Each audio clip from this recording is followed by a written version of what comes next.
Welcome to Daily Citizen's live coverage coming to you tonight from Alexandria, Virginia, George Washington Middle School here, where the polls close in just about an hour at 7 p.m. Eastern. We wanted to give you a look at what happens here on Election Day, and so we've got one of the county election officials here. This is Michael Lake. Michael, why don't you join me here? Pleasure. Michael is a volunteer here and making sure that the voting process today goes without a hitch.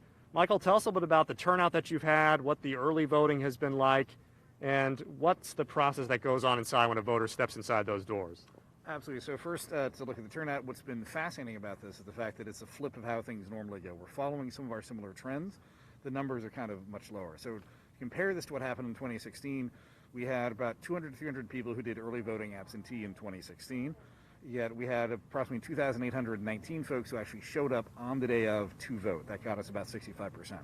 What we're seeing so far going forward was we had 2,892 people approximately who had voted early or cast ballots prior to today, which is always, of course, the larger number than we had show up in person. Right. Whereas today we are clocking in, I have not checked the latest totals, but we're about 475, 480 as about 15 minutes ago, which is a complete flip, so it throws us off. What's fascinating is we're following the same trends as we do during the day. Like this precinct tends to have more in the evenings. It's just our numbers are much lower.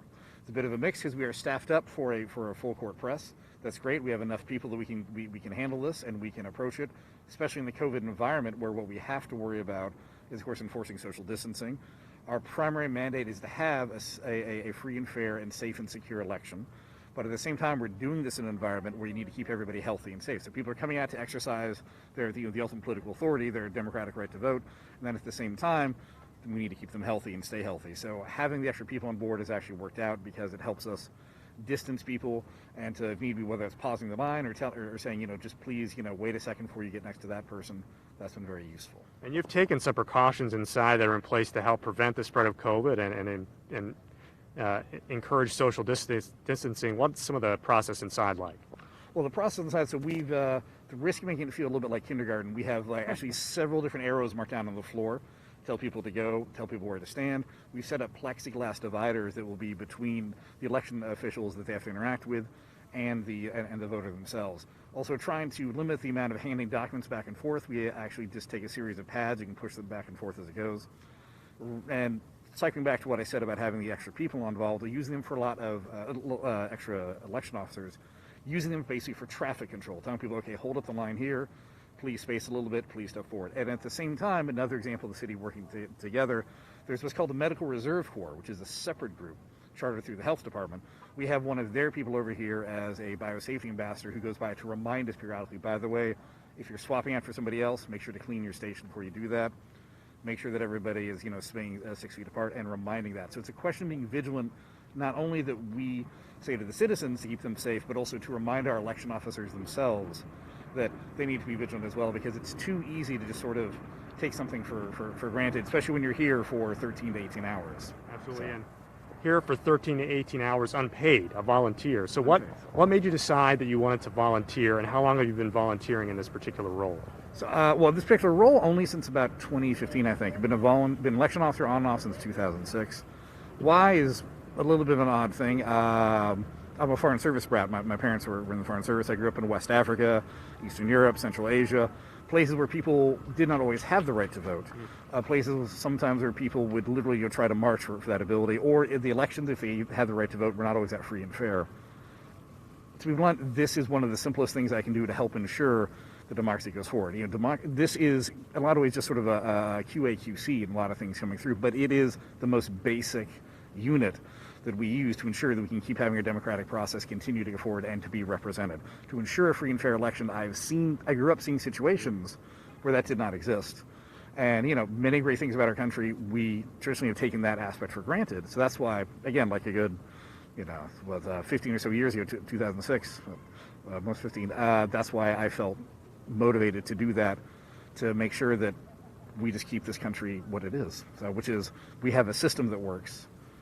System needs help sometimes, but again, we have the basis of a system that so many other people don't have the availability to. And if we can preserve that and drive it forward, we're good. Okay. Michael, thank you for what you're doing here tonight and for volunteering and for being here till somewhere, you said 9 p.m. They're going to be here Probably, yeah. Counting ballots and make sure that the democracy rolls forward. Thank you for your time, Michael. Appreciate it. So Zach Mettler is here as well, and Zach has been talking to voters from both sides of the political aisle, and I'm going to bring in Zach. Zach, you've got a couple of folks or you've got somebody from the Biden camp and from the Trump camp. Is that correct? That's correct, yeah. So, go ahead. Right. So, over 98 million people have voted early already, and one of those people's name is Tom. Tom voted early several weeks ago. And Tom, tell me some of the top issues that you were considering when you cast your ballot. Well, basically, a return to sanity, health care, and certainly just bring things back to normal again. Tom, and you voted for Biden, is that correct? That's correct. Gotcha. And what was maybe the driving issue behind that compared to voting for Trump? Stability. Stability in the market, stability for business. I think it's a good choice all around. Experience and stability. Two major pieces. Gotcha. And how are you feeling heading into election night? I know millions of Americans are going to be watching the Daily Citizen on Facebook and Fox News and CNN to watch the results. How are you feeling? I'm feeling very confident. I'm looking at this and saying it's a chance for America to reset itself. And this is what we're all waiting for. Thank you, Tom. Appreciate that. And we have another voter who voted early. His name is Reed. He's from he's supporting President Trump. Reed, what are some of the top issues that you were thinking about when you cast your vote early? So religious liberty is a very important issue for me. I think under the Obama-Biden administration, the Little Sisters of the Poor were sued because they didn't want to support abortion, and pro-life is another big issue for me. Those are probably my biggest issues. You voted for President Trump? I did. Gotcha. And how are you feeling heading into election night? I know the polls have kind of showed a little bit of a Biden lead, especially nationally. With the states, it's a little bit closer. How are you feeling? I feel pretty confident. I think we've seen a lot of positive signs today, and I think anybody who says they can tell you what's going to happen tonight, is making it up a little bit. We'll find out. That's right. Everybody was surprised in 2016. Who knows what will happen tonight? Thank you, Reed. Appreciate that. Thank you. So that ends our live coverage right here outside of George Washington Middle School.